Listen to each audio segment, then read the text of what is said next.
Hello and welcome to this episode of Because Language, a show about linguistics for the linguistically minded about linguistics, the science of language. I'm Daniel Midgley, and with me is the warm and bubbly Ben Ainsley. Hi, Ben. I'm going to give that a 4.5 out of 11 on the accurate descriptors scale. Wow, that requires some interesting semantic calculation. Which did you object to, the warm or the bubbly? Both in varying amounts. I feel like approximately 38% of the time those things can apply to me. Okay, well, they also apply to jacuzzis. Do you grow a lot of fungus? I prefer not to answer in regards to my personal fungal load in public forums. Just checking. Mm-hmm. And I also want a huge amount of credit for not making one fun guy-related pun joke. Cheerfully granted. We have no Hedvig this week because... I bet it's some incredibly vapid excuse. It always is. She's done eloped. She's done runned off with her man Stee off to Denmark to get herself married. Married. Better than because language. More important than because language. I don't think so. I knew it would be something trifling like that. Absolutely. Like, is there a better word than trite? I don't know. I think they're being a bit rash. Well, I suppose we'll have to just muddle through without her because there's more important things to do. Yeah, a couple of Ben and Daniel shows until she comes back in November. Speaking of November, just a big thanks to patrons. This is a patron show, which means that the regular folks won't hear it for another 3 months-ish, but you get it now. So that's great. But you know what, regular folk? 3 months isn't that long. I'm sure you don't mind. You're just like, cool, What? Ben and Daniel. No, Hedvig, bit of a disappointment. You know what? You should send her a retroactive dig 3 months from now when we're recording it, when like this whole thing is just completely left to memory, and then a whole bunch of angry people will be like, what the hell, Hedvig? Why weren't you there? And if you're a regular patron listening to it now, you can send a reminder to yourself, or you can schedule a message to Hedvig in 3 months. Yeah, absolutely. 3 month delay Hedvig heckle, the TMDHH. But what I really want to say is that we are getting our reward ready. You know, every year we do a patron reward where we send you, a postcard of us and some stickers and just maybe some stuff that you would like. And that's what reward have you been working on this year, Fair Daniel? Is it one of your children? Because you have 4, which seems excessive. Yeah, but there's a lot more patrons than that. I suppose. Yeah, so okay. But what if some sort of timeshare arrangement on one of your 4 kids? It's stickers again, Ben. It's just stickers, yeah. All right. Well, yeah. That's good too. Yeah. That's for all patrons, regardless of level or duration. If you're an active patron, when we get all this stuff together, then it goes to you. Just for you, special few. Mwah. Shall we check in on what's happening in the news? Well, Ben, do you want the silly story or the serious story first? I do like to eat my vegetables first. Let's go serious. Okay. Yep. This one was suggested to us by Liz on Facebook. She says, you -all, which is a thing I have never heard before, so that's very innovative. You all might be interested in this study. It examines the link between speaking an Aboriginal or an Indigenous language and health outcomes. Okay. Yep. I'm going to jump straight to the end here and assume that they are drastically higher for people who have good working ability to speak Indigenous languages. You are quite correct, and I will refer you to the title. Language use is connected to indicators of well-being. What do you know about the connection between health outcomes and well-being outcomes and speaking an Aboriginal or Indigenous language? Have you heard anything about this? I have not heard anything about this, but just intuitively, based on all of the stuff that we've looked at over the years here at Because Language and its progenitor show, Talk the Talk, there's just never evidence that good knowledge of your heritage language ever results in any kind of negative outcome. It's never always a bad good. thing. It's always there's positive. There's nothing but good. Yeah. Okay, there have been a few studies around the world that show a connection between Aboriginal or Indigenous people speaking their traditional languages and health and well-being. We've seen things like better outcomes for diabetes, cardiovascular disease, suicide, drug and alcohol use. The thing that I always think when I see these studies is, okay, is it particular to language, or is it just the kind of thing where language is standing in for something else? So correlation, causation kind of thing. Like, are we identifying the correct driver of this dependent variable, or have we just sort of hit upon it and gone, okay, that'll do? Okay, but what could language be standing in for potentially? Okay, language would probably be standing in for a vibrant and healthy sort of community. Yep, good. On the community level, if the language of the people is recognized and encouraged, then those people are probably getting a lot of encouragement in other ways, like there's a lot of government support, a lot of cultural support, a healthy, vibrant community, and that shows up in language, but also in lots of other stuff. Or to put it another way, individuals who find themselves being able to learn and grow in their heritage language almost certainly are part of a community that is putting a lot of time, effort, and resources into that, and therefore probably a bunch of other stuff as well. Yeah, imagine a whole community taking language lessons like is happening with Wiradjuri in Parkes, New South Wales. There's going to be a lot of community cohesion. People are looking after each other. That's good, but it's not about language. It's about a lot of other stuff, and it shows up in language. We've talked about on the community level, but also on an individual level. If an Aboriginal person has the time and the resources to take time from whatever they're doing and learn their traditional language, then that probably means they're already doing a little better than some other folks. And that's going to show up in the language, but it's also going to show up health-wise too. Absolutely. Okay, so earlier studies found that connectedness to culture, family, country, and opportunities for self-determination was very good for health outcomes. And then there was a 2014 study by Richard Oster and a team from the University of Alberta that found that First Nations people who have more cultural continuity, but that's measured by languages, had lower diabetes prevalence after adjustment for socioeconomic factors. So that's being better off being taken away from the equation. Yeah. And there have been some other studies that say that when people are learning language, that's good for their health in ways that aren't explained by other factors they looked at. Okay. Which is interesting. So let's get to this study. This study is from Yonatan Dinku and a team from the Centre for Aboriginal Economic Policy Research and the Australian National University. What they say is that speaking Indigenous language is significantly associated with greater cultural attachment. There you go. Makes sense. Can't be bad. And positive emotional well-being. Not bad. Also, they point out that if you're an Indigenous language speaker, you're probably more likely to earn a little bit of income from art or craft or music or whatever it is you're doing. Oh, okay. So they're acknowledging that there is a sort of mercantile benefit to being bilingual in an Indigenous language. Yeah, a little whether bit. that's through tourism or whatever it happens to be. You know, I think about Indigenous musicians who do songs in their language and they incorporate that into their career. They also mentioned that if you speak an Indigenous language, there may be a hit as far as health, as far as being understood by health workers, if you don't also speak a lot of English. Okay.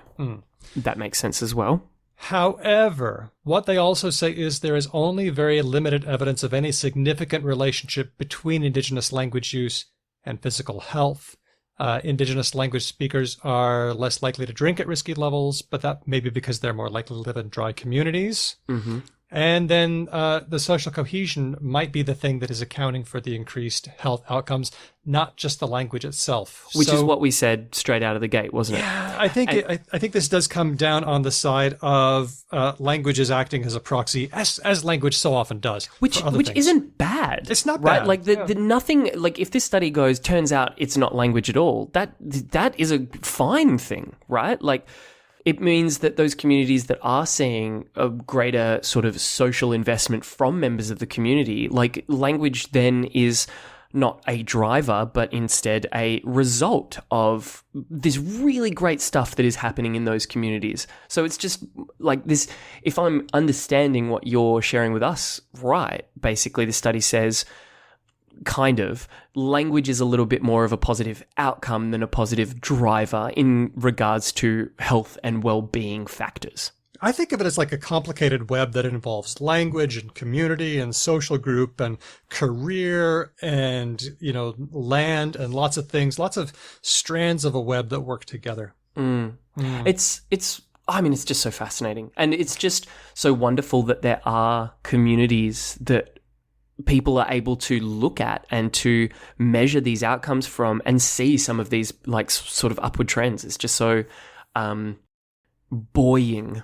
And yet, one of the interesting things about our last episode, Yarning, with Glenys Collard and Celeste Rodriguez-Loro, they study Aboriginal English. And a lot of Aboriginal folks, go back and listen to this episode, but I'm just going to summarize. A lot of Aboriginal folks are like, well, learning a traditional language would be good, but I already have a language that means a lot to me and that I express my Aboriginal identity through, and that's Aboriginal English. Yes, of course. So, yeah.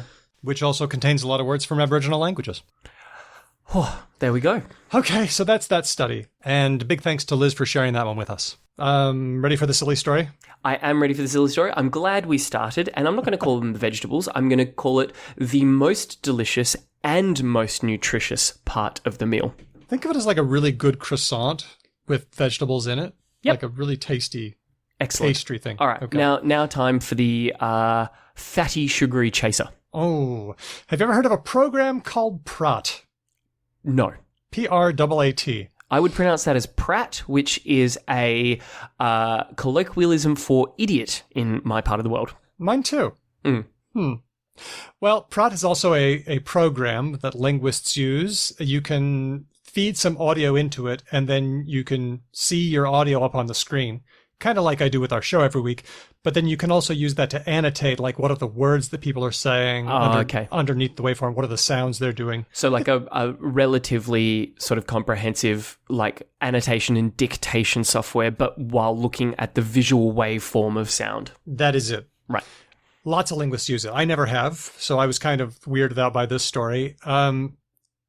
Okay, now I'm going to try to describe this visually. This is going to be really terrible audio, but Ben, we're going to throw up a link to an image on our blog, becauselanguage.com. So this is the bit where I open Pratt 1 and Pratt 2? Let me have you open the first Pratt drawing. Okay, Pratt 1 opening now. Because this is the logo. This is the icon that you click on. It's got two shapes, one pink and one beige. Okay. Do you know what this most reminds me of? You tell me.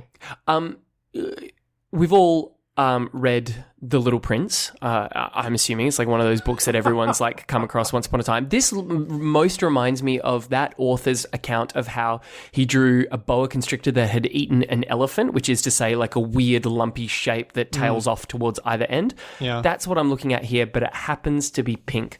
The only other way I could describe it would be a sort of pink set of lips, like the kind you would find on a face, with maybe a turkey drumstick heading towards them, and both are so heavily pixelated that they could only have come from like a text-based dungeon crawler circa 1984. Yeah, this is giving me Wumpus flashbacks. Yeah, like this is Adventures of Zork level pixelation, right? We're trying to remember that somebody made this once. Okay, fine. Yeah, I think it's supposed to be a mouth and an ear. Totally see the ear now, but would not have if you hadn't said that. Yeah. And like I said, levels of color and pixelation that like computers without graphical user interfaces would have been able to handle. Yeah. Well, I think your drumstick interpretation is totally valid for the brown shape. Well, it turns out that the Pratt logo has gotten an update. Oh, yep. Well, I mean, makes sense. Yeah, let's take a look at it. It's Pratt 2. Okay, the mouth now looks decidedly more UFO shaped.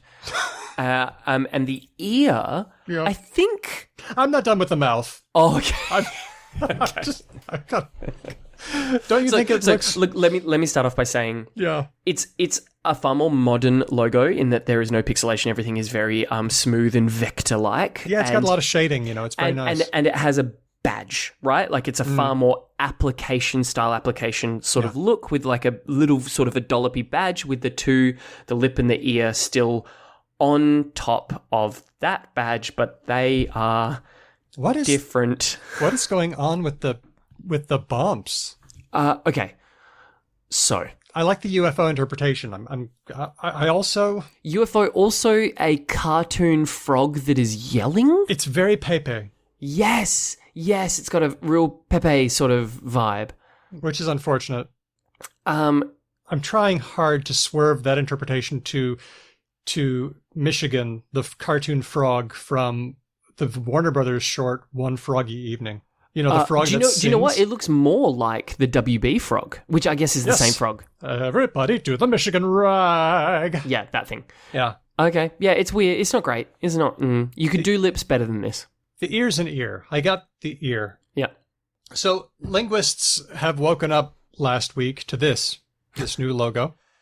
And I'm guessing they're not fans. there's a level of freaking out that's happening. Although in an effort, presumably, to make us appreciate this new logo, some of them have done some truly ungodly shapes, like a mouth with eyes. No. Yeah. Don't. That's not what the world needs right now. And so reaction is mixed. Some people are saying, well, 2020. And others are saying, at least it's not wugs. Look, all I will say is I'm really glad you construed this as the silly thing because as a person who has nothing to do with this world, this seems like the most navel-gazy of things to have an issue about, right? Like, the world is falling quite literally apart around us, and some people are like, what, the mouth looks funny. We've got to find refuge somewhere. Okay. Look, I don't want to take away anyone's sort of delighted, guilty pleasure, pettiness. This is our job, right? We bring you the stories that linguists are obsessed with, and this is one. That's totally fine. I reserve my right to make sure that everyone understands that they are being silly. Yes, we are. We are a silly lot, and if the logo's a bit silly, well, that's all right.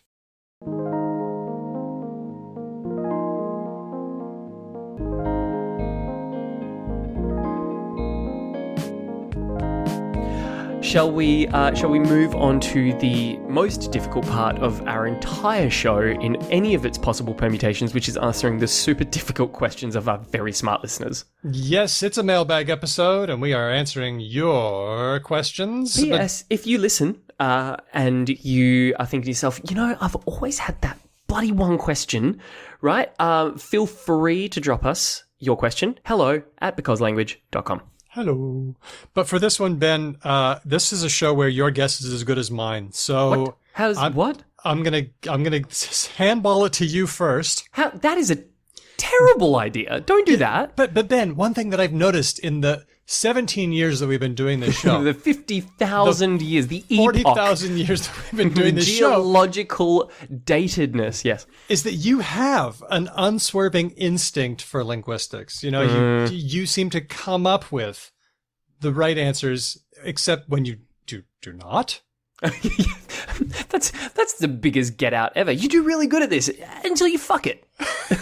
And so we are going to find out what you think and see if you can come up with the answers. Fair enough. So basically this show is, will he get there or will he fuck it? The Ben Ainsley edition. I'm not putting that in the title.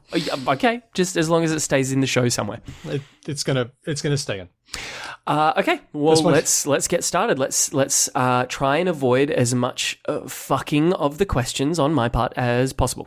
This one comes from Lyndall via email. hello@becauselanguage.com. My name is Lyndall, and I am a huge 5 E's on huge, a huge E fan of you guys. I am in my master's for teaching English to speakers of other languages. Oh, good on you. Yep. And I Doing the Lord's work. And I adore anything language nerdy-y.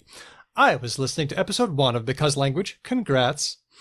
And your conversation surrounding splish, splash, splosh was very interesting to me.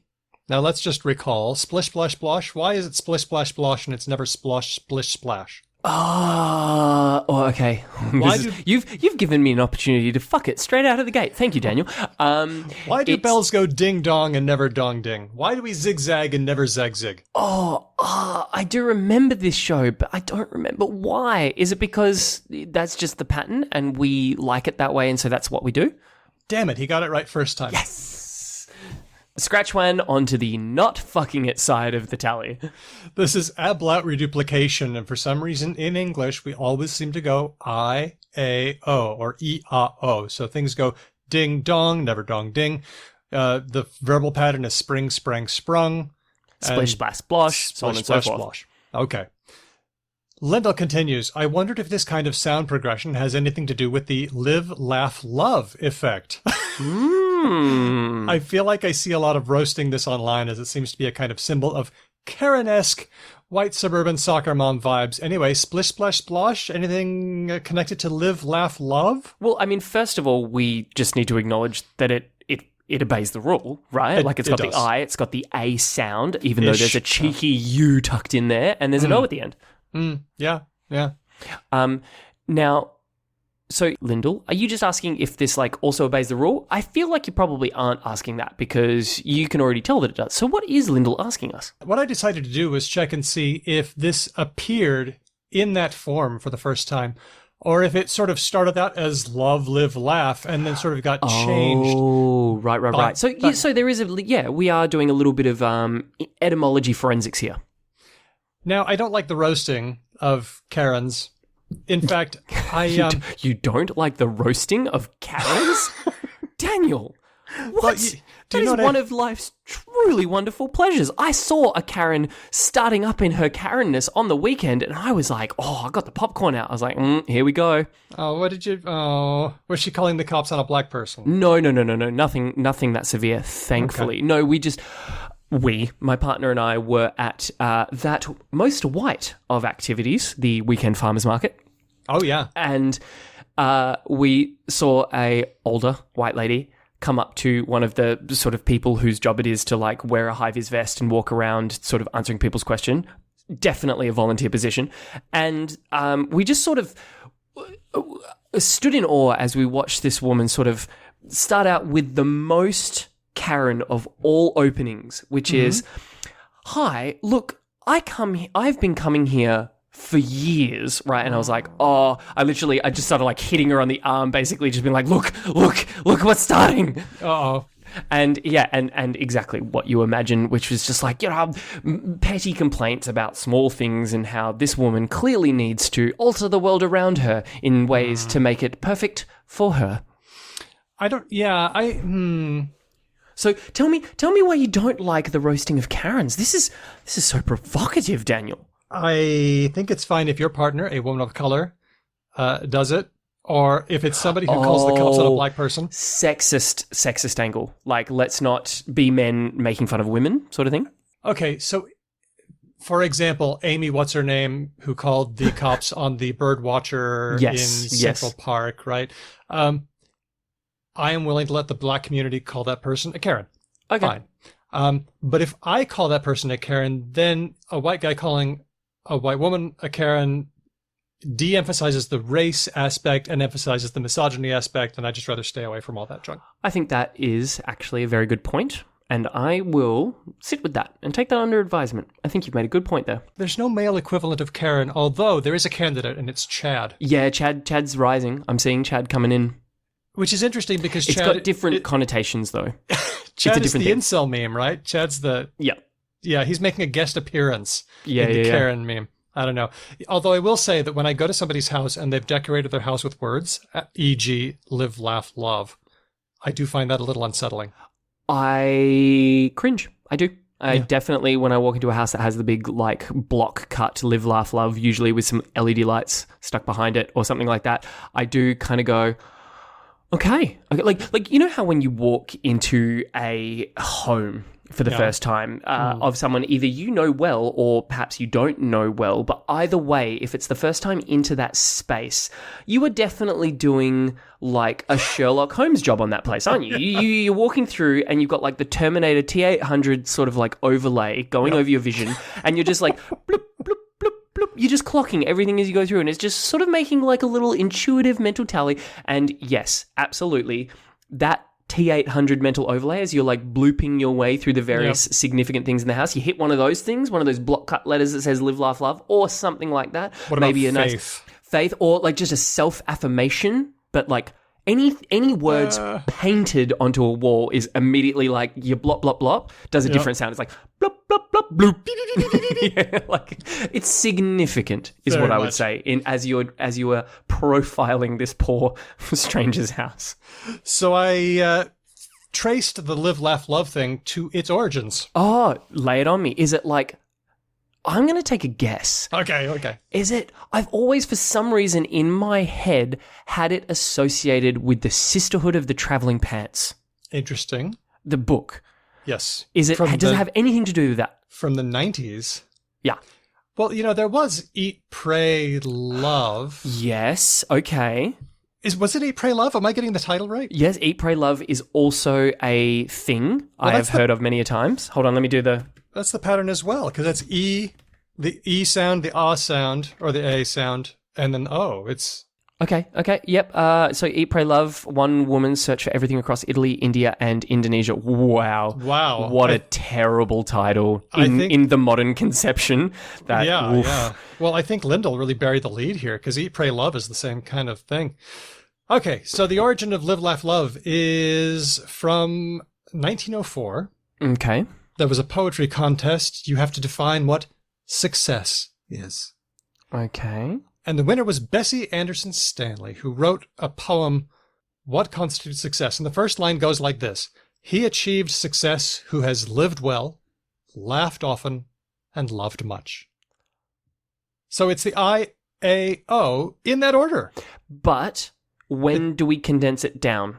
Does Bessie, was that the author's name? She herself didn't, but in subsequent decades, it did get shrunk down to live, laugh, and love. But I'm just amazed that it sprang forth in this order, like from the forehead of Zeus, in a manner that conforms to a pattern that this author had no doubt internalized, even back in 1904. But, I mean, is it that surprising in the same way? Like, what's that hilarious meme that does the round every couple of years and everyone just gets completely, like, bedazzled by it afresh, which is, like, you have a cold, dark, green knife, but you never have, like, a green, dark, cold knife or whatever. That order? Yeah, I have thought of that a lot in connection. Is it that amazing, or is it like, do we just need to stop being amazed by the fact that our brains just have a whole bunch of rules that we're not aware of? Like, isn't that all grammar? Shouldn't we just be constantly baffled as only language knowers, like single language knowers, that we just walk around obeying these rules all the time? We're just not that creative. we're just monkeys in shoes. We're just tiny little squishy robots. That's it. And that's all I have to say about Live, Laugh, Love, except for the fact that it found its way into the Sondheim lyric when I went to see Follies, the revival in 2011 in New York City. Dare you, Daniel, in an otherwise wonderful question, besmirch this area with your musical affections? Bernadette Peters is like super nice. Anyway, let's go on to the next one. Thank you, Lyndall. Thank you so for much, that one. Lyndall. That was a lovely question. Beachmeister on Twitter asks, get out the vote. What is going on here grammatically? Do you know what, Beach? Excellent question. I've always wondered that. Get out the vote. We are in a country of my acquaintance having an election pretty soon. Yes, by all accounts, what is shaping up to be a pretty one-sided one. Oh, the models, the poll models don't factor in suppression and tampering. Okay. Let's see. Let's get into that later. You were pretty certain that Trump was going to pull this one off. I was, and I will not be surprised if that is what happens. I will not be surprised if there are monkey shines, and there have been monkey shines. What are monkey shines? Impish tomfoolery. There may be legal challenges to throw ballots out. Oh, right. California Republicans have already been pulled up for having these big boxes that look just like the official boxes where you drop off your vote. Okay, gotcha. They've been putting those things out. All right. Gotcha. So just nefarious, bad actor style behavior. That. Okay, so get out the vote. Doesn't make any sense grammatically. Why would the vote be something that you get out? What's going on, do you think? Yeah, the vote. So in this sentence, right, using my insanely good powers of grammar, which is to say just the same rules that all the other squishy, like, human robots have to use, the way get out the vote is phrased it makes the vote, i.e. everyone going and exercising their democratic right to choose who like runs a thing, it makes that process, all of the people going and doing that thing, one concrete, definitive action, right? That's everyone going and voting, which is to say millions and millions of people going and doing a whole bunch of different activities, because the way you vote in like different states can be super varied. That is all one thing, and that entire process is called the vote. I am intrigued that of these 4 words, the word you focused on was the. I had not done that. Well, but like it is though, right? Get out the vote. The is super interesting. How else could you conceive of that sentence in those 4 words? So let's talk about the for a second. The is cool because the refers to information that I think is year old. So if I say, I bought the car, I assume that you know which car I'm talking about. I think this is old information for you. Yes. But if I say, I bought a car, then right. this is yes, then it's new. new. Okay, yeah, that's interesting. Yeah. Sure. And, I remember that Trump was criticized for talking about the blacks, which sounds gross. It absolutely does. But why does it sound gross? For exactly the same reason that the vote doesn't make much sense to me, which is that it condenses down and homogenizes this like hugely multi sort of like tendrilled, undefinable sort of entity into a McNugget. Yeah, it's like the blacks. Oh, and I know that you know which ones I mean. It's like, what? And also just like the idea that the blacks is this insanely like coherent tribe that does all of the things in all of the identical ways. It's also kind of othering. For example, and I thought of a really good example sentence for this. I can see why humans like drugs. Okay, that's a sentence. Okay. I can see why the humans like drugs. What does that second sentence do for you? Clearly it's an alien appraising our affections for recreational drugs. Exactly, right. It makes it like this other thing. Like if I say, I know why humans like drugs, I could be talking about myself too. But if I say, I know why the humans like drugs, it's not me. Can I also throw a permutation in there? I see why humans like the drugs. Now what you've othered is the person's like coolness who is saying the sentence, right? The drugs. Now, because clearly fun sort of recreational drug taking activity is so far from this person's understanding of reality that it has to be othered to that extent. The drugs. Yeah. And I don't know why it's othering, but it just feels that way to me. It's true. Well, yeah. I think anytime you try and condense a complex thing down to a very simple thing, it connotes a lack of understanding about that thing. When you say, I understand why the humans like drugs, what you're saying is humans are pretty like much the same in my brain, which only a person who doesn't understand the thing could possibly think. It's homogenizing, but it also makes it hearer old. It's like black people, and you know which ones I'm talking. You know the group. You know the ones I'm talking about here, right? So let's bring it back to get out the vote. Like, how did it arrive there? This phrase actually dates from 1878. It's a super old expression. So are we looking at a fossil? Kinda. Okay. Yeah. But So I think like akimbo, right? Like it only exists in 1 or 2 key phrases and doesn't exist anywhere else. Well, I think the expression get out the vote isn't coincidental. I mean, out is interesting because you're getting out the vote. It's like you're getting people out of their houses, turning, there's turnout. We talk about turnout. Get out of your house and get to the voting station and do your vote. Okay. So I guess that's the reason for out. But that is interesting about the, which I hadn't thought of before. And you see it on like T-shirts, and that's what like the West Wing cast were doing for like their thing, all that kind of stuff. Hey, by the time this show comes out, the election still hasn't been. So if you haven't voted and you are eligible to vote in the USA, please make a plan. Could you please just do your bit to make the world less insane than it needs to be? Thank you. Thanks for that question, Beejmeister. Next one. This one's from Chris L. on our Discord channel. Is there a name for the phenomenon where people add an L sound to the ends of words? So draw sounds like drawl. What? What is this? What is going on here? I don't know what he's talking about. It seems more common in the American South based on my very, very small experience with it. And then Chris has given us an example, and I'm not sure where this is from, sorry, but let's listen to it. Okay. She receded in her influence on the law. Like, her most significant impact on the law was the feminist jurisprudence that she convinced the Supreme Court to implement. Okay, so it sounds like he's saying lol. So the first time it says lol, there's a like after it, so I could see why there's an L there. Mm-hmm. But then the next one, impact on the law. Yeah, that's there. That's definitely not there. Sure is. What's going on? The first thing that comes to mind for me is the unpronounced B at the end of some words in English, such as lamb and comb and that sort of thing.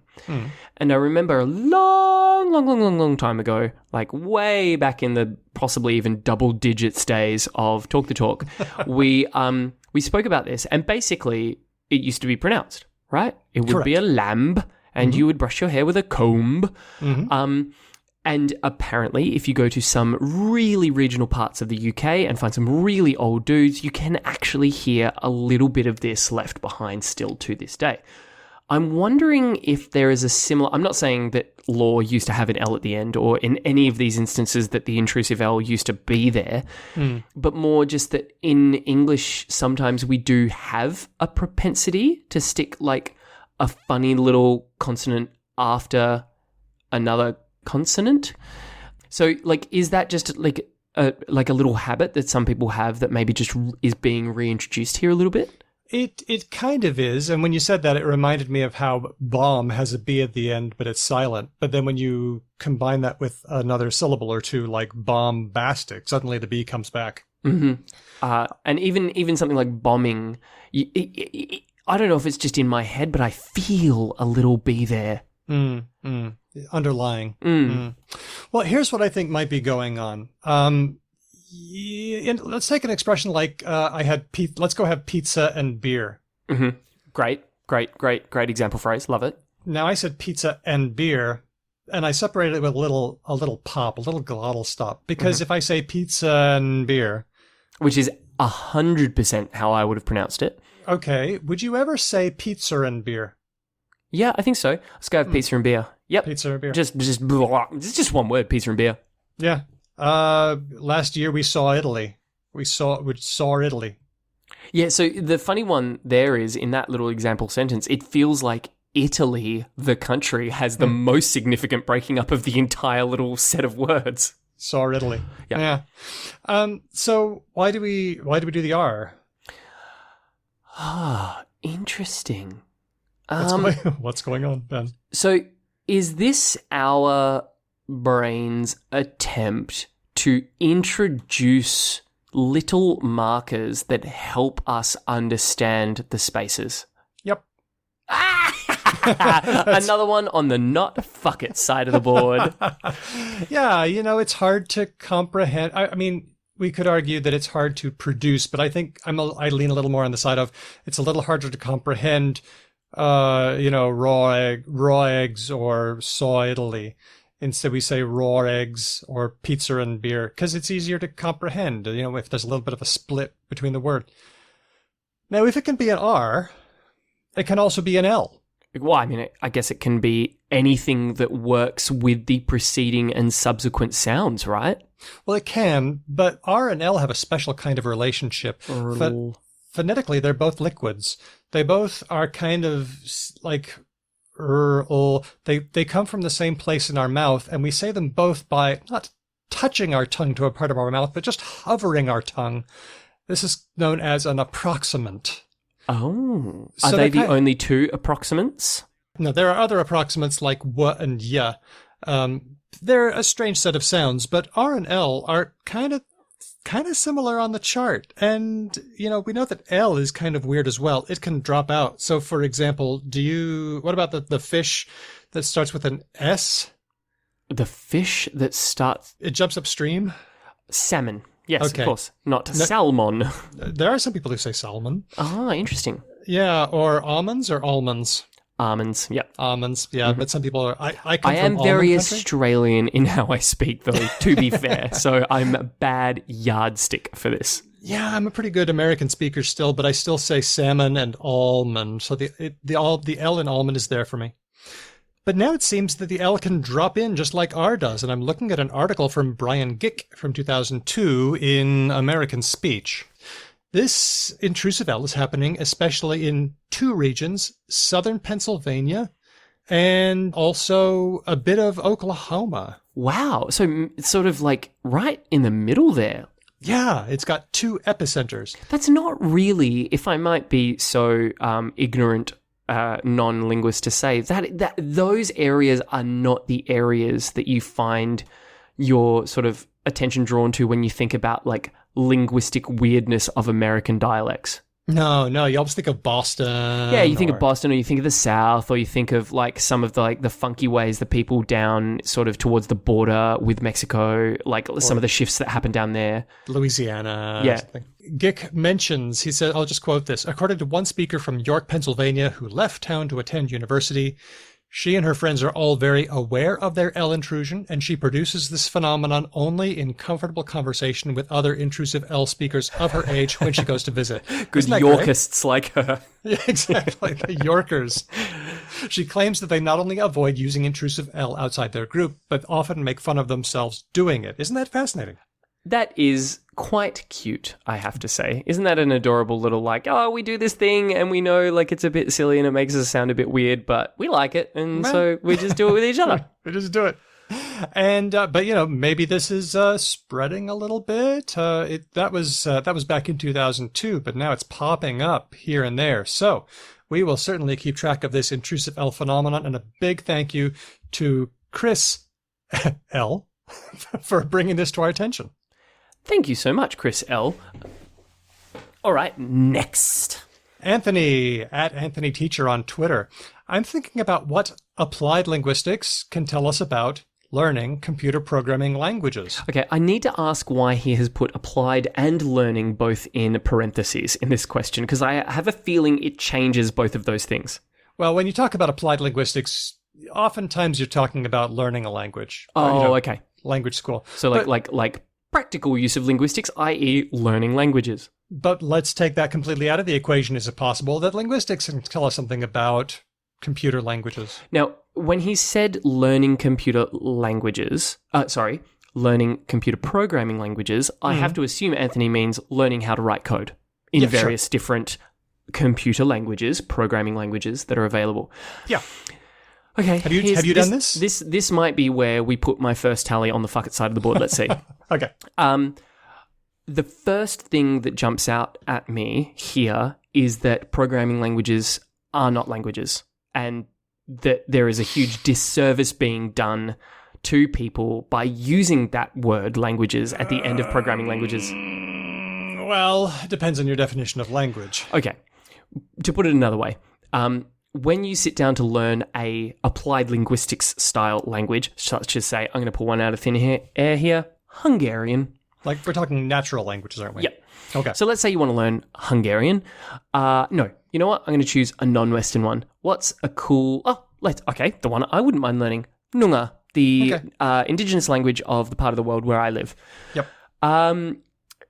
That is a very, very different thing from me wanting to sit down and learn C++, one of the most widely used programming languages out there in software development. One of those things is not a constructed or designed system. It is an organic system or a grown system. I'm speaking, of course, about Noongar.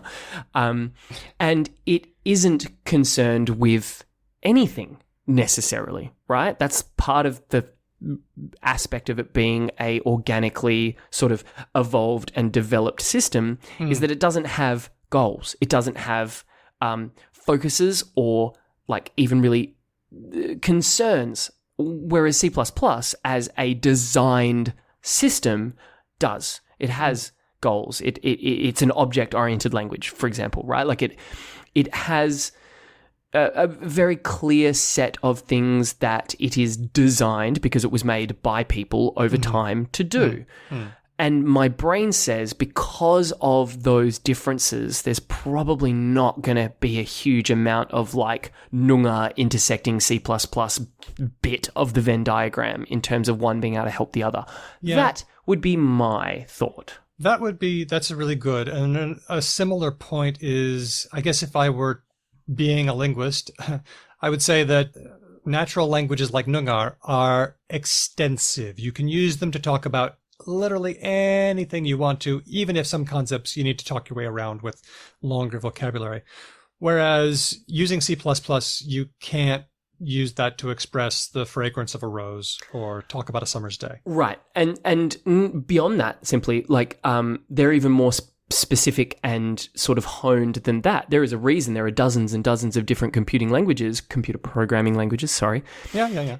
Because, you know, C++ and Python do different things. And, XML, it does a really different thing from, I was going to say Java, but I actually think they do fairly similar things. XML does a really different thing from Ruby on Rails or, whatever. And so I think that specificity by nature means that they would end up being really different. Or to think about it another way, perhaps, and maybe this is the far more sort of like poetic and I was about to say elegant, but now I'm just way too big for my britches. The simpler way to phrase this is even the most devoutly talented computer programmer doesn't waft through existence perceiving the world in code, right? Like no one is an exceptionally good Java coder and wanders through sort of thinking about how all of their experiences would be expressed in Java. They just use their language inside their own head. Because that's what languages are for. And computer code is about like executing like goals and parameters and that sort of thing. What about similarities? Okay, so what have we got there that's similar? So both have grammar. They're syntactic. Yes, it's you have to get the symbols in the right order, and if you don't, then it chucks an error. Or if not chucks an error, does something else, right? Like order matters, it's meaningful. There are rules. Right? Yep. Which I guess syntacticalness is a kind of rule, but there's rules beyond simply syntax. Yeah, okay. There's vocabulary, right? Yep. You can't, even coding languages like XML, which allow you to define your own tags, which is to say you can make as big a vocabulary as you like, still are based on a core vocabulary of symbols and words. Yep, that's right. Another similarity is that users of those particular languages wrap that into their identity and become incredibly defensive about people who want to take swipes at that language. Oh, that is interesting. Yes. Marker of identity. That is something we do. I was thinking also that when I'm learning a computer language, when I'm trying to use a computer language, I often do not remember how to do the simplest things. And so I have to use exemplars, lots of examples that I've done already, or that somebody else has made, and then I look at how they did it, and I go, oh, okay, that's how that function works. And that is not unhelpful when it comes to natural languages. Having a base of exchanges to look at and to copy. That's not how all language works, but, at the beginning levels can be helpful. I think that's, you're answering Anthony's sort of like the core of his question here, which is like what aspects of natural, well, he sort of went the other direction, right? Like what applied linguistics could tell us about picking up computer programming languages, and you're kind of going the other way. What aspects of learning computer programming languages could you bring across to natural language learning? Well, I think so. And I think there's a reason for that. I mean, I think there's another similarity. Computer languages are not really interactive. I mean, you're interacting with the computer, but we use language to interact with humans. And I know we do that with computers, but the other thing is that we learn languages interactively. Well, I guess, you know what? I guess that's more of a similarity than anything else because we learn through interacting with the computer. Well, I mean, learning a language and learning a computer programming language both feature tremendously high levels of trial and error. True. Yep. Okay. So, yeah, actually, there is a fair bit of overlap, but I guess that would just be overlap with learning any difficult thing, really. Yeah. I do see a difference in the kind of interaction with a computer and the kind of interaction with a human. Look, I do wonder, and like, I don't know if this goes on the fuck it or not fuck it side of the board, but this is definitely on the Ben Ainsley talks about like super weird bespoke sci-fi post-human shit board.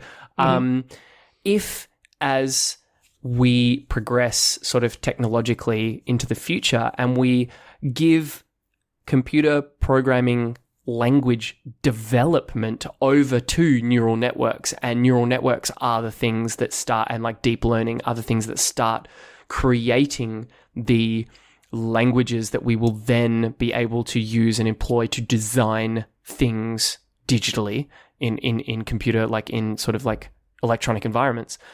If then we would start to see significantly more of the sort of organic aspects of spoken human languages, or like natural human languages, start to appear in programming languages, because the thing that is giving rise to those programming languages will be more organic and more evolutionary in its sort of creation cycle. Wow, that was deep. Yep, goes right up there on the weird, I read way too much sci-fi shit bit. All right, just drawing a little notch on that one. All right. Hey, thanks for that one, Anthony. That was really cool. Hey, Anthony, anytime you give me an opportunity to just like wax lyrical about some bizarre sci-fi crap, I'm just so grateful. Thank you, mate. Erica asks us, is there a word for when you change a morpheme to make an identifier an insult? For example, Dumbocrats or conservathieves. By the way, have you heard any interesting ones? I've heard Repuglicans a lot. I'll be honest, I have heard heaps, and I don't remember them because inherently I just, not because it's objectively bad, but like my own purely subjective thing is I hate these things. I hate them so much, and when people use them, whether they agree with me or disagree with me, I always go, oh no, a dumb person. Right. Because partisan to you equals dumbness. I won't disagree. A bit of that, but mostly I think maybe, no, do you know what? It's not that. It's even more crass and base than that. It's me going, there are much funnier ways to take digs. Like this is pun, right? Like it's the lowest form of humor kind of thing. Like I'm like, oh, gross. No, we can do better than this. Come on. Okay. Well, can you think of a term for when people do that? Okay. I'm looking at these boards, these bigger boards of like fucking it or getting it right. I'm going to call this, and I'm thinking an anti-prefix with some sort of nym. Like, is it no, it's not an antonym because that's just like an opposite of a thing. Like an antmanteau. Atmanteau? Antmanteau. So an anti-portmanteau. That's pretty good. You know what? That made me think of maybe an antagonym. Oh, I like that. Antagonym's better. No, we're doing antagonym for sure. Well, I took a look in the research. I couldn't seem to find anything that anybody had mentioned specifically on this, although Richard Coates of the University of the West of England, Bristol, did an article on when people take a town name and change it, like you call Boston Beantown, or calling Perth the Big Smoke, calling Melbourne the Big Smoke. Okay. And sometimes these could be called pejorated. Okay, so the pejorated part means you're making the name worse. Mm-hmm. A pejorated endonym. Ooh, no. I'm still going with antagonym. Let's go with antagonym. That's I like it a good. lot. I like it. I like that a lot. Okay. Well, thanks, Erica. There's your answer. Antagonym. Straight hot off the press. Now I've got to publish something where I study this, and then that'll be a thing. Yep. Hey, we're really grateful to all of you for giving us your questions. We love answering them. Did you have fun, Ben? I always love a mailbag episode. It's just my favorite. It's so good. Me too. So please get those to us any way you want. Facebook, Mastodon, Instagram. Oh, did I mention we're on TikTok now? Oh, dear. I did a video. I did. So, okay. And how has that been going for you, Daniel? It's got literally hundreds of views. Oh, good. Yeah. So we're Because Lang Pod everywhere. You can get questions to us those ways, and you can also send us an email, hello@becauselanguage.com. Oh, thanks, everyone.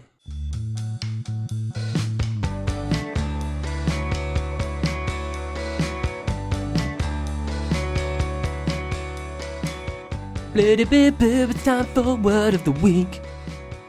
Word of the Week. Yep. It's a thing. Do you recall the word of the year for 2016 when Trump got elected? Dumpster fire? That's... You remembered. Holy fuck! Does that go on the not fuck it side of the board? You definitely did not fuck that one. Oh, yes! That's... Whoa. I'm feeling good on that one. Yes! You remembered something from a show. That's That impressive. That is the most rare and precious of all of the jewels here on Because Language. When I can... Holy shit, that was... Yep, today's a special day. And yet 2020 seems... So much worse. How did we not see how much worse it could get? So much worse. Why is it worse than a dumpster fire? I'm thinking when you see a dumpster fire, it's kind of contained. You can watch it safely. Yes. But this, nobody's watching this year safely. What about a... well, no, that's too Australian. I was about to say tip fire, so dump fire. Oof. Yeah, okay. So the entire dump is now just burning. Oh, man. And, we've been watching to take it to the U.S. I think we try to take it easy on the U.S. focus, but I think with the election coming up, and with just the sheer events of the last few weeks, we've been watching the collapse of the Trump show, collapse in the polls. The White House hosted a super spreader event for COVID-19. It's just, it honestly... Like, the best op-ed I read on any of this stuff was one that was in the New York Times. I'll send a link so we can check it up on the show notes, which basically this came by way of my wonderful partner who is so much smarter than me in so many ways and gives me so much great stuff to read. Basically saying, much like gun violence, this whole coronavirus thing, this like hundreds of thousands of people who have died in a country, it's just going to be the new normal, right? Like everyone in America is just going to be like, this is how being in a country works. And just like gun violence, everywhere else in the world, bar a few examples, kind of goes, well, I mean, you could also just not. That is an option that literally everyone else is taking if you wanted to. Doesn't happen anywhere else. That is a really interesting analogy there, and I think it hit me like a ton of bricks, right? Yeah, like it just hit me. It hit me in the same way Trump being elected hit me, in that it didn't seem insane or far-fetched to me at all, right? It hit me because it was so incredibly truthful in its potentiality. Well, it comes from the same place. I was listening to John Lovett's podcast, Love It or Leave It, and he mentioned how, Americans don't try to avoid preventable death. In fact, they celebrate preventable death. They swim in preventable death. It's something they run to preventable death. It's deeply weird. So how do we possibly wrap that up into a word? So our first word of the week is what I think might be a word of the year, and it's not just me. Monica Lewinsky on Twitter thinks that this might be the word of the year. By the way, Monica Lewinsky has turned out to be a really cool and prescient person coming out with good takes, so she's worth following.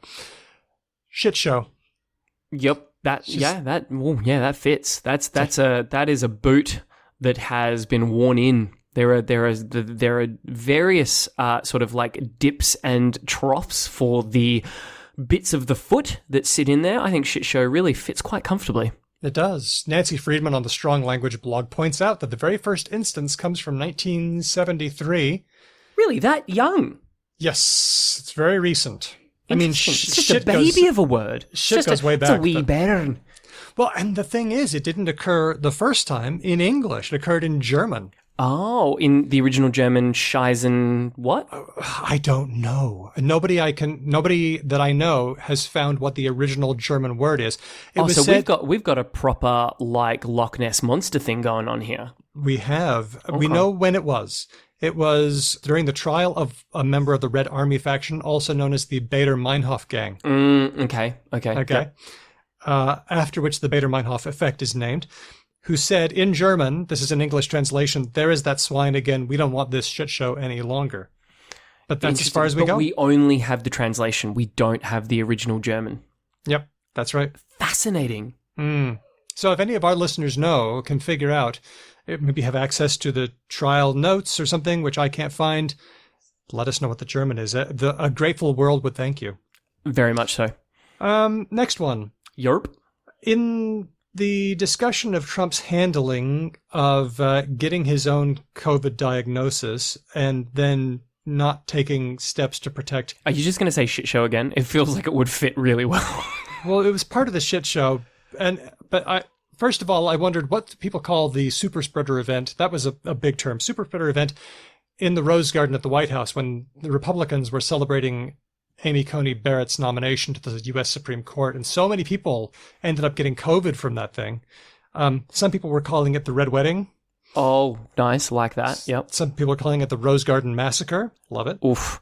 Anyway, cavalier is a word that came up over and over again in the discussion of Trump's lack of care on COVID. It is a good word. It's a nice word. It makes you feel real clever, real literary when you bust it out. Comes from... Does it remind you of any words that you know? Well, I mean, it's part of the name of a dog. Cavalier? Yeah, King Charles Cavalier Spaniel.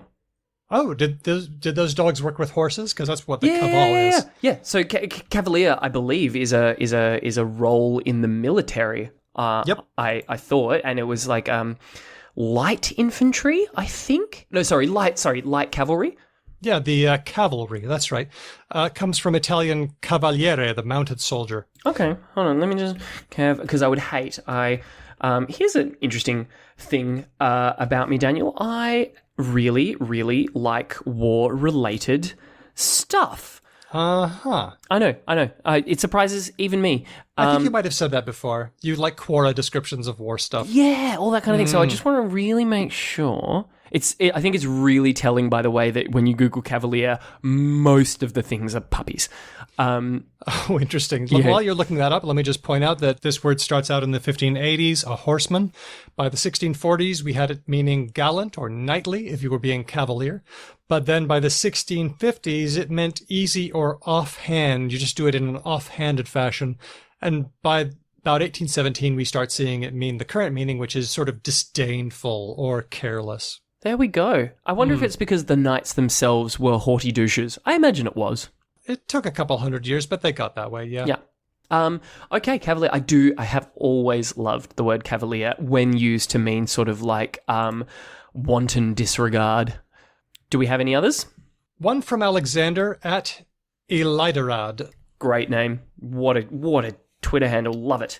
We know about QAnon. Mm-hmm. Oh, God. Yep. Oh, speaking of shit shows, if ever there was like a standard bearer for how fucked and insane 2020 has been, it has to be QAnon. There is a satanic cult of Democrats who are trying to drink the blood of babies, and QAnon folks are responsible for trying to kidnap Michigan Governor Gretchen Whitmer. I mean... If you ever think to yourself as a person, if you're listening and being like, oh man, like if you are like that meme from Parks and Rec right now, and you're going, I don't know what QAnon is, and at this point, I'm too afraid to ask. and you feel like right now, you feel too good about the state of the world. Like, oh, I wish I felt much shitter about humans and human civilization than I do right now.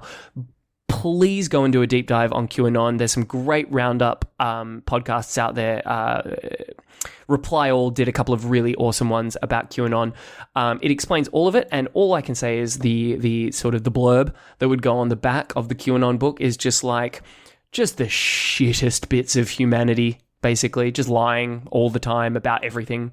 Alexander pointed us to a way in which QAnon is spreading. It's spreading strongly on Instagram. There's an episode of On the Media, the podcast. Fantastic podcast. Listen to it religiously. It is really good. It's known as Pastel QAnon because it's spreading on Instagram from women who are sort of yoga instructors, kind of new age spiritual but not religious types. Oh, okay. Like Insta famous influencer sort of like, okay, right. Yeah. So how do we describe when conspiracy meets spirituality? And the word is conspirituality. Isn't it great, even in the midst of just how fucked existence is, when a portmanteau just sort of presents itself perfectly formed like that? That's the name of a podcast too, so that might be worth checking out as well. Conspirituality. I guess the way I would explain this is that if you believe one kind of conspiracy nonsense, then you are very likely to believe other conspiracy nonsense. You know, your defenses are down and conspiracies say gates are open. Well, Come on in. I mean, I guess that holds with how sort of like certain communities that you would expect to be the least likely to subscribe to certain conspiracies, such as like lefties being anti-vax or whatever, which seems very normal now because we've been dealing with it for like 2 decades. But when that first started to happen, I was like, wait, what? Like, what? That's what crazy, like, dungeon dwelling secessionists who want to like get rid of money and think that we should just trade gold for everything. That's their shit. Like, what are you doing with this ideology?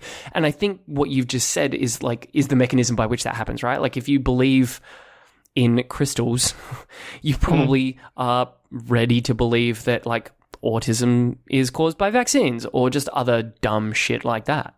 Yeah, and the interesting thing about conspiracy theories is that people who believe them also believe in other multiply contradicting conspiracy theories. For example, people who are willing to say that they think that the Queen had Princess Diana killed.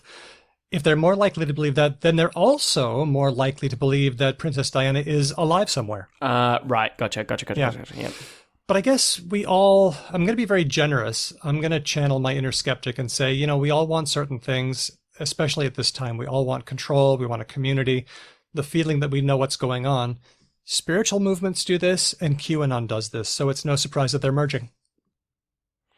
Yeah, it's you're being much more generous than I feel, but I am going to try and ride your generosity. Oh, look! Don't think of it as generous. I hate spirituality. I mean, I don't care. I mean, one of the best things about leaving my religion of origin was that I got to quit pretending like spirituality was important.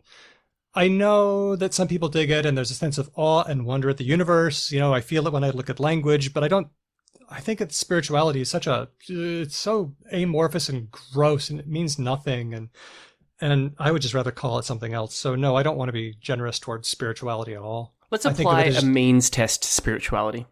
That's what a means test, right? How so? So like, if you are overcome, so there's a bunch of really wonderful people in the world that I know who are just genuinely overcome by the magnificence of existence, right? It's great. And so that often, for a lot of people, ends up manifesting as a form of spirituality. And that can be as benign as just thinking that human connection is the single and most important sort of like aspect of all existence, right? I know people for whom human connection is essentially their God. Yep, right? That's great. And cool. And I would say that passes the spirituality means test, right? Like the kind of like, does your spirituality make any other human being's existence any more fucked up than it currently is? If the answer is no, go for broke, right? Like, your spirituality is awesome. I fully endorse you being spiritual as all get out about that thing. That's the good kind. Yep. And if you don't pass the means test, i.e., I don't think my kid should be vaccinated because I'm scared what it'll do to him, what is the outcome of that sort of spirituality? Lots of people getting sick. Well, sorry, you don't pass the means test. Yeah, that sounds good. I mean, yeah, I've come around to the idea that religious practice, you said it once on the show. Well, I don't think it's worthwhile, but you do. And, you know, I've got a lot of hobbies that people think are worthless. So I'm going to exercise a bit of forbearance, you know, as long as harm isn't being done. Yes. Do no harm and we good. We good. Yep. And by the way, harm is like, I think the things that I believe should be laws. That's still totally harm. Super harmful. Yep. There's a lot of ways to define harm. Yep. Well, shit show, cavalier, and con spirituality are words of the week. Love it. There's a comment from Javier. Okay. This is about our Ozclo episode. And I said it. In your latest episode, one of you said that Catalan isn't official anywhere. I did say that. Javier says it's co-official in 3 Spanish regions and official in the independent, tiny state of Andorra. Yep, fair cop. And I realized that comments like that can start wars. Yes, so. yeah. I'm like, yeah. I don't remember thinking it at the time, but I think we all should have known when you say anything about a minority language like Catalan, which is associated with any kind of independence movement, you'd be like, oh, pump the brakes, son. Yeah, okay. Well, you know what? I'll defend it by saying I said a lot of wrong stuff over that quiz night table, okay? During a real show, I check things for accuracy, but if you get me on a quiz night table, all bets are off. Yeah. Sorry about that, 20 Catalan speakers. Catalan's awesome and official in certain places. Excellent.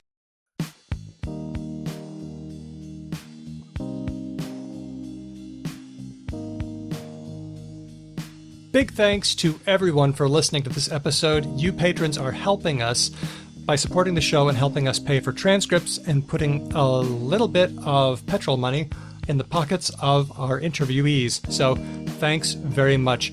You can get in touch with us on Instagram, Facebook, Twitter, Mastodon, and Patreon. We are Because Lang Pod in all of those places. And you can send us a cheerful email, hello@becauselanguage.com. And a special thanks this week, and this is going directly into the ears of all of the people I'm about to read, so thanks you guys, goes to Termy, Chris B, Lissa, The Major, Chris L, Matt, Whitney, Damien, Helen, Bob, Jack, Christelle, Elias, Michael, Larry, Kitty, Lord Mortis, Bin, Christopher, Dustin, Andy, Mai, Nigel, Kate, Jen, Nasrin, Aisha, Emma, Andrew, and Nikolai.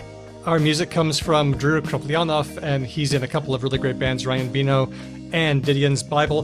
Thanks for listening. We'll catch you next time. Because Language. Boom! Mic drop. Okay, cool. Let's go cook some dinner.